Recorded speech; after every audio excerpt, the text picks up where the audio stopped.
उठाइए चावल निकाल।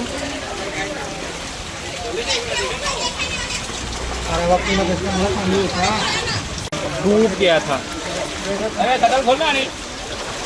ફેંકે મત બે ફેંકે મત। સુરત જિલ્લામાં છેલ્લા 2 દિવસથી ધોધમાર વરસાદ વરસ્યો હતો, તેને લઈને ઠેર ઠેર જળબંબાકારની પરિસ્થિતિ સર્જાઈ હતી। હાલ હું આપને જે દ્રશ્યો બતાવું છું એ પલસાણા તાલુકાના કારેલી ગામના છે, જે આ રેસિડેન્સીની અંદર કમર સુધીના પાણી ઘૂસી ચૂક્યા હતા અને તેને જ લઈને હાલ પાણી ઓસર્યા છે, એટલે જે મકાન માલિકો દ્વારા છે તે સાફ સફાઈ શરૂ કરી દેવામાં આવી છે। पूरा कमर तक ले पानी था, हम लोग भी डर के माल के भाग गए हम लोग। अच्छा, कोई देखने आया था प्रशासन? नहीं, कोई नहीं आया था देखने के लिए।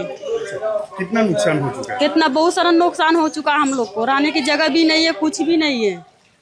घर में क्या क्या सामान चाहिए? घर में कूलर है, फ्रिज है, सब चीज था, सामान बेड था, पलंग था, कपाट था, सब भीज गया हम लोग का, कुछ भी नहीं बचा है। कितने दिन से ये परिस्थिति है? 3-4 दिन से, संडे के दिन से ही सब ऐसा हुआ है।